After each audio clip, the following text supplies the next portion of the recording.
And India Today, as promised, will get you the most comprehensive election coverage. We've got our reporters joining us early this morning with all the updates you need to know. Joining me from Gautam Buddha Nagar or Noida is Ashutosh Mishra. Aishwarya Paliwal is reporting live from Aligarh, and from Agra, we have Shreya Chatterjee joining us here. Ashutosh, I want to begin with you. Good morning. Up early this morning, and I can see already that a lot of people are gathered behind you. Absolutely. Good morning, Akshita, and to all our viewers. And here, India Today, bringing you ground reports from all across Uttar Pradesh, and particularly the 11 districts which are going to poll. And that's exactly what I'm saying, that enthusiasm amongst the voters. Since morning, the polling is scheduled at 7 o'clock. But here, look at this. 6 o'clock, 6 a.m. onwards, I've seen the enthusiastic voters turned out in quite good number. Now, Gautam Buddha Nagar being demographically, which constitutes the semi-cosmopolitan city, which has the semi-urban voters, also the rural belt particularly. And then out of 11 districts, this is going to be one of the most significant, as it's adjoining to the Delhi NCR, connecting to the national capital. Now, when we talk about Noida, multiple seats where it has the, the Dalit vote bank, where it has the Muslim vote bank, it also has the traders, community industries, everything. Also, as I said, the semi-cosmopolitan city. So that makes Gautam Buddha Nagar really significant. And where we have in the fray, the BJP has its MP, the BJP has its MLAs, and this time when the SP, the RLD backs them, clearly, particularly on these, the seats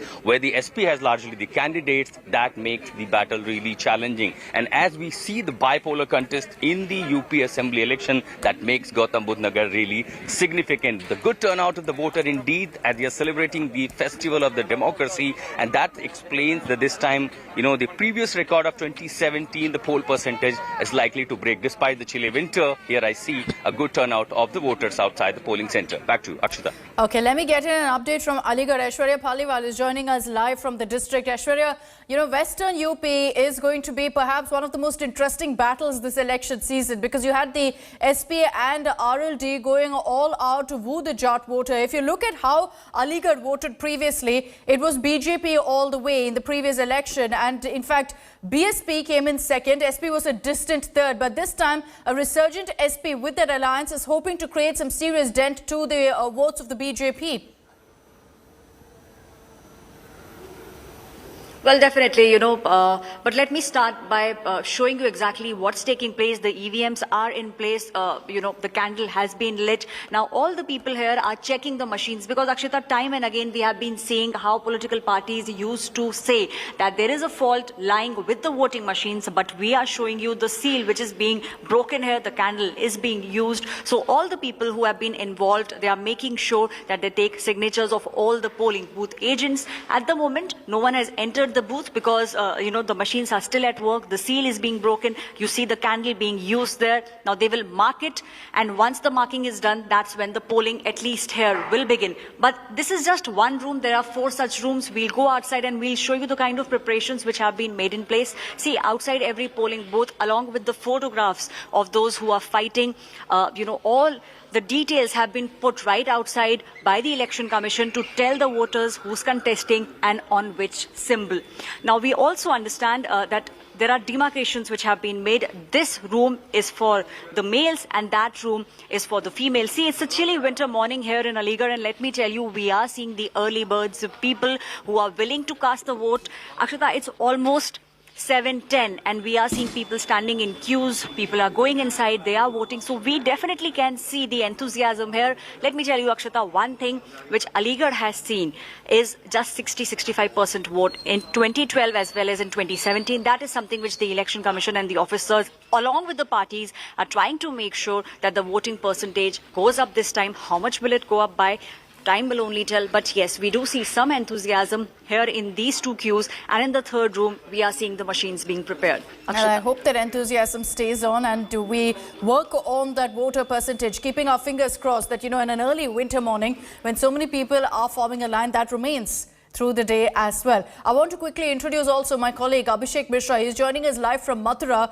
Abhishek, where you're standing, of course, a lot of the campaign of Uttar Pradesh has been focused on Mathura, on Vrindavan. There was even buzz at one point that perhaps Chief Minister Yogi Adityanath could choose that seat to contest. So Mathura itself is very crucial. The BJP has been playing on the sentiment of Krishna Janmabhoomi to get votes. Well, absolutely, and that is what very evident throughout the campaign in Uttar Pradesh, and Mathura has time and again been called by the top leaders, be it the issue of temple or significance as far as elections is concerned. I'm right now just outside one of the polling booths in Mathura. It's the Tehra Vikas Khand, and you can see that the voters have started to come. The voting will begin shortly. Every preparation has been made here. And on this particular booth, approximately 1,100, more than that, voters are there on this particular booth. The fight in Mathura is very intense because the Power Minister, Shrikant Sharma, is in the battle against the Congress candidate, that is Pradeep Mathur, which is going to be a very interesting battle. And also, yes, of course, the SP candidate Devendra Agarwal. And other 5 seats, the total 5 seats in Mathura are going to be on stake, which includes Govardhan, Baldev, Mant and Chhata, and also the Minister Lakshmi Narayan Chaudhary from Chhata constituency. So it looks like that Mathura is very significant as far as this election is concerned. After, we have seen Ayodhya, Kashi, it was all about Mathura. The campaign was also around it, and the BJP top leaders have always been very vocal about making Mathura another Ayodhya. But aside from this political context, Mathura indeed has been a major changer as far as the political scenario is concerned. The Jat vote, as well as the Muslims and all those communities came along together in the previous elections and have voted for the BJP. But this time the situation has changed with the alliance, and of course in particular in Mathura, the presence of Congress leader Pradeep Mathur. So it is going to be a tough battle, and the voting is about to begin for the very important first phase here in Mathura. Yes. Let me go across to Shreya. Shreya Chatterjee is reporting from neighbouring Agra also. Shreya, what's happening there? Has polling kicked off?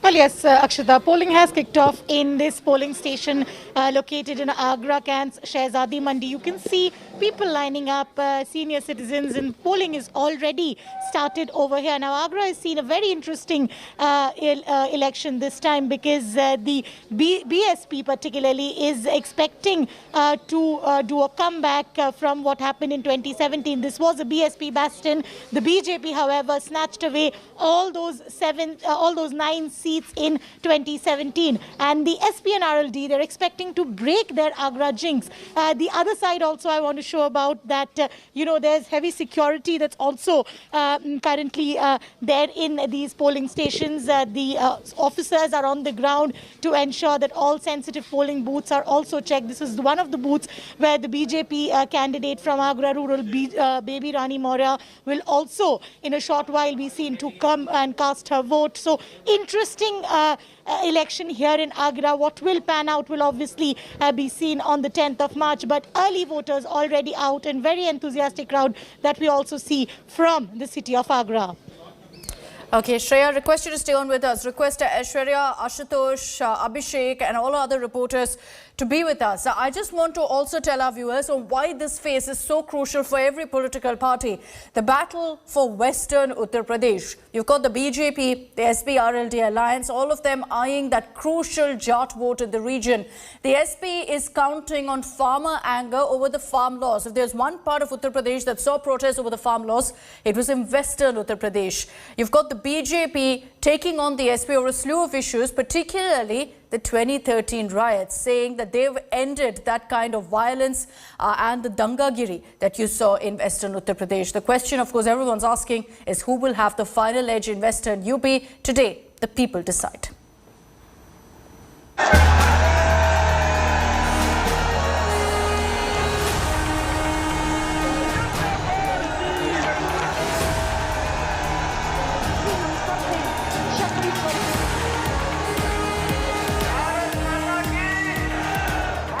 In the high-stakes UP Dangal, parties have pulled out all stops to woo one make or break region, Western Uttar Pradesh, which holds 136 of the 403 seats, is up for voting in the first phase. Western UP is the state's richest and most developed region and could have a decisive say in who rules the state. In 2017, the BJP swept the Jat-dominated belt by winning 91% of the seats, a sharp rise from the 20 seats the party won in 2012 to 109. The Jat community constitutes nearly 18% of the region's population and are influential in 120 seats. Jats have voted in large numbers for the BJP in 2014, 2017 and 2019.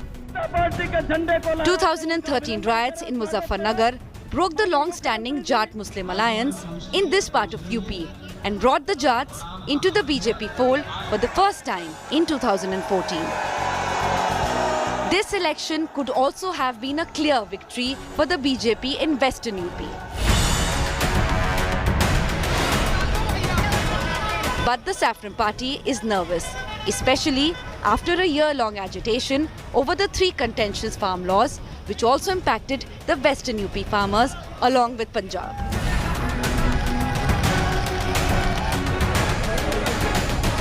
Lakhimpur Kheri showdown, where a union minister's son allegedly ran his vehicle over farmers, is also located in Western UP. From Amit Shah meeting the Jat leaders to even putting out an offer on the table to RLD chief Jayant Chaudhary, the BJP's bid to control damage is apparent. Farmers' issues in UP include delay in sugarcane payments to inflation and diesel prices. The BJP continues to highlight its law and order track record, welfare and mandir.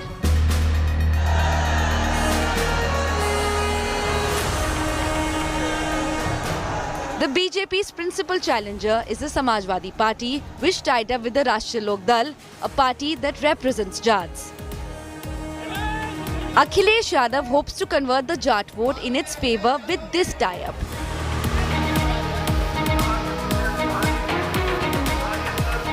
The big X-factor will be Mayawati. Her party is a strong contender in 20 seats with a large Dalit population. But while Mayawati's caste, Jatavs, had rallied behind her in the 2017 polls, non-Jatav Dalits have been shifting to the BJP over the last 7 years. Will the BSP vote share shrink further? A lot depends on that. The do or die multi-corner fight could throw some surprises. Bureau Report, India Today. With Western Uttar Pradesh on the cards today and up for grabs for every single political party, the BJP, the SP, the RLD, BSP, all of them know how crucial this region is and how this time it could swing anyway. Ashutosh Mishra is joining us live from Gautam Buddha Nagar. We've got, of course, our battery of reporters spread across Western UP to get your perspective of what's really happening. Ashutosh, it's in urban areas like Gautam Buddha Nagar, like Noida, that the BJP is hoping that they can really consolidate their vote base.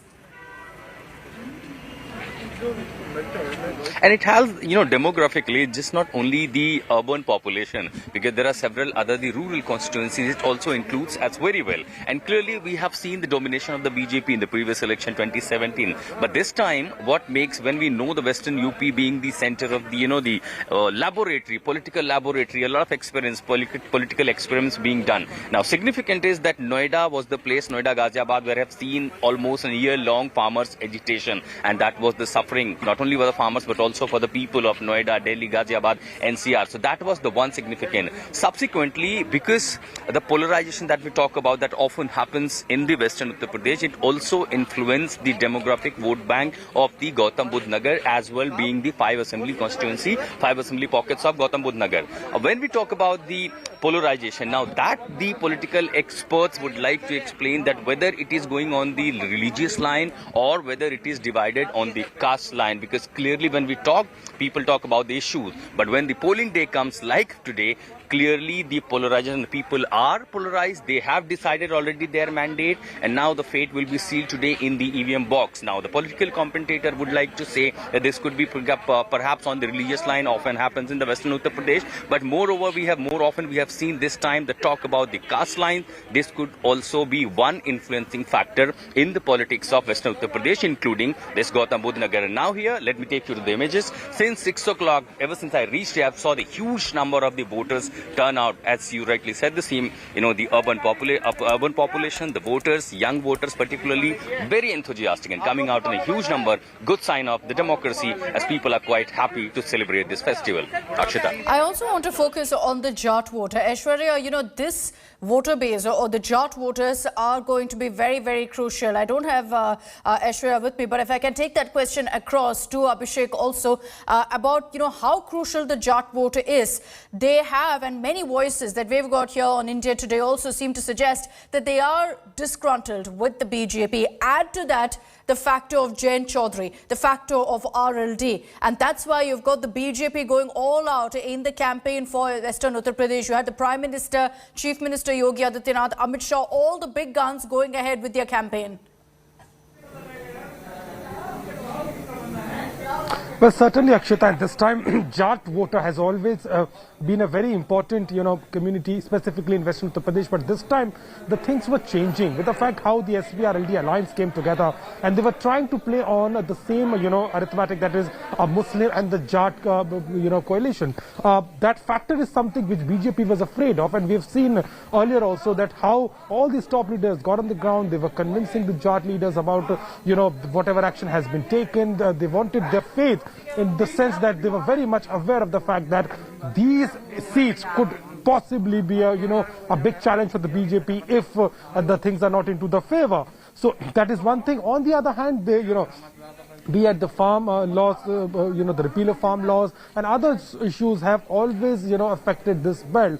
But Mathura significantly has more other issues as well. It's about electricity, it's about the transportation, it's about the education, it's about more about the cleanliness. So all these issues have always been prevalent. But yes, the Jat factor is something which every party was keen on, be it the BJP or the Samajwadi Party alliance, and that itself is a major challenge for both of them. And specifically for the first phase, it's going to play a vital role as far as electoral battle is concerned. And both the parties has done their job in order to convince their community and to get their mandate in their favor by conducting a dialogue and sending their top leaders to the grassroots, so that that kind of damage control could be made as far as BJP is concerned. There are a number of issues that have been talked about in the course of this election season. Many of them are integral to Western Uttar Pradesh. You look at what's happening in Mathura. Lord Krishna and the politics around the god was raised by both the BJP, the SP,